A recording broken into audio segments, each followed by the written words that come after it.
被骗10万令吉，50岁的女经理197万被诈骗集团取走，年轻医生2万令吉不翼而飞，72岁的老妇400万令吉遗产惨被骗走，这是怎么一回事呢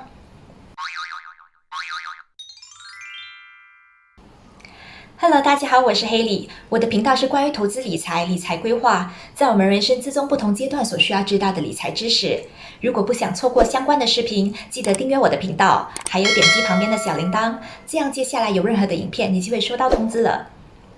接着上一部影片讲关于投资骗局和诈骗集团的圈套，最近就有一则新闻，受骗者陷入澳门骗局，损失430万养老金。澳门骗局到底是什么呢？诈骗集团伪装各种执法单位、银行或讨债公司，以受害者涉及不法活动或者其银行户头将冻结为理由，并指示受害人将存款转入特定的户头而骗走款项。任何形式的电话诈骗都称之为澳门骗局。那为什么称之为澳门骗局呢？原来电话骗局最先源自澳门，初期的欺骗手法是受害者接获澳门博彩公司的报喜电话，以3寸不烂之舌让接听者以为被财神爷选中得奖，最终却被要求交付大笔款额的报税手续而中招，所谓的奖金还没到手，反而被骗走银行的存款。根据报道，过去3年，警方共接获6552宗的投报，涉及金额超过4亿令吉。单单在今年首9个月，警方已接获1829宗投报，涉及金额高达1亿4419万令吉。而去年全年则接获2466宗投报，涉及金额为1亿2185万令吉。数据显示，今年首9个月所发生的诈骗案值已超过去年全年的案值逾2234万令吉。而我为什么要强调这些数据呢？是因为这些数据显示，澳门骗局在我国的发展趋势一年比一年更让人担忧。所以，我们必须提高警惕，了解诈骗集团的手段，并尽量分享给朋友们，避免他们掉入圈套。现在我们来看一下真实案例。10月6日报道，一名青年在9月20日接获一通声称来自吉隆坡邮政局人员的来电，指对方寄了8张信用卡及身份证到邮政局。经过检查后，发现该青年涉及洗黑钱和毒品活动。该青年否认此事，对方就把电话转接至深州芙蓉警察局。警员告诉该青年，由于事态严重，必须通过网上报案，因而在网上接通后和一名武长通话，过后该电话又转接到由一名曹长接听，对方要该青年需在2个小时内到芙蓉警察局落案，要不然他会被逮捕，理由是没有更新汽车及摩托的路税。此外，该青年也被告知，如果不能在2个小时内到该警察局，需向上层解释。紧接着，该电话再接给一名女警官，该女警官说可代为向上层投诉求情，前提是该青年必须付款。之后，这名青年将106500令吉转账至由对方提供的2个不同的银行户头，这笔款项是这名青年辛苦的积蓄，就这样白白奉上给这场澳门骗局骗徒。10月9日报道，一名50岁的女经理在今年5月5日接获一通自称警官的电话，并指自己涉及一宗车祸撞后逃的案件。这名银行经理也被告知自己拥有洗黑钱的犯罪记录，并从 WhatsApp 接获讯息，指警方将发出逮捕令，将其逮捕。受害者否认自己涉案其中，但还是依照骗子指示，将新加坡股票、个人贷款、定期存款和保险钱转账到新银行户头，以协助国家银行调查。嫌犯以调查为借口，指示受害者不要在5月至9月期间向银行进行任何查询。嫌犯还承诺女事主，一旦在9月尾或10月头证实对方无罪后，就会发出信函，让他从新银行户头取回自己的资产。直到10月8日，受害者都没有接获到任何通知信，才立即向银行查，才得知总数197万9976令吉资产已被诈骗集团分阶段驱走。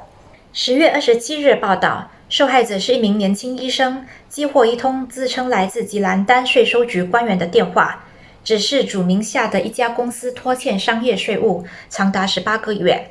事主否认后，电话被接到吉兰丹警察总部，警方怀疑他涉及毒品走私案及洗黑钱。事主被告知，检察官将会与他联系解决此案，但事主必须配合他们的调查。事主接到12个银行验证码，被指示转发给该名检察官，以解决其涉及的走私与洗黑钱案件。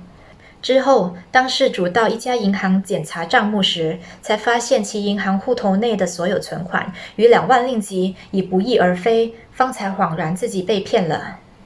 10月30日报道，72岁的老妇怀疑误信电话诈骗，结果父母留下逾400万令吉遗产惨被骗走。30年前，该妇女继承父母留给她的遗产后，将款项分别存入数个银行，岂料坠入诈骗集团的陷阱，多年来的存款一夜化水。她是在去年5月份接获一名自称警员的电话，指她的银行户头因被调查，所以已遭冻结。为了避免无法动用存款，对方劝他开设新的银行户头，以将旧户口内的存款转入新户口内。于是他也跟着对方指示做，将430万令吉转入新户口内。结果2个月后，他从一名朋友谈话中获知，原来这是诈骗集团的手法，于是赶紧到银行查看，才发现银行户口内只剩下14000令吉，只有将这笔钱都提出来。他的户口从去年7月16日开始，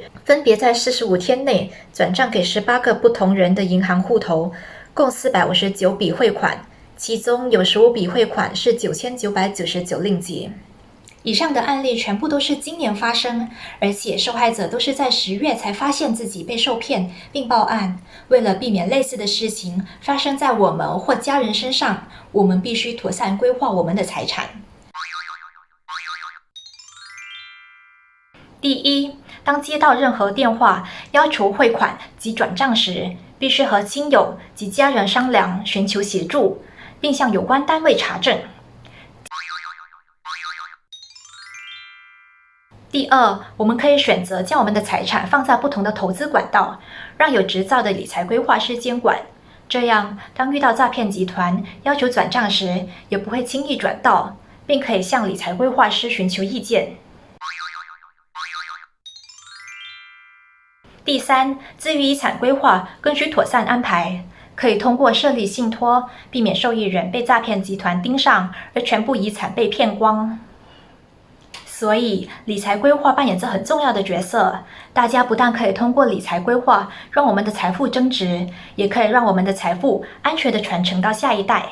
当然，除了规划，我们也要记得不要轻易听信那些自称为政府单位的电话来电。尤其是法庭、关税局、警方、税收局、邮政公司等，因为这些犯罪集团经常使用这类的犯罪手法来欺骗民众。今天的分享就到这里，如果喜欢这部影片，记得按 like 还有分享，让这部影片可以接触到更多的人，避免身边的人掉入诈骗集团的圈套，不要再让骗子得逞了。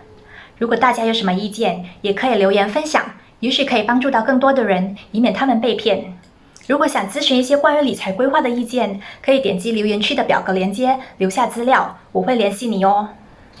另外，我的频道还有很多关于投资理财、理财规划的有关内容，还没订阅的朋友，赶紧点击订阅吧。我们下次再见，拜拜。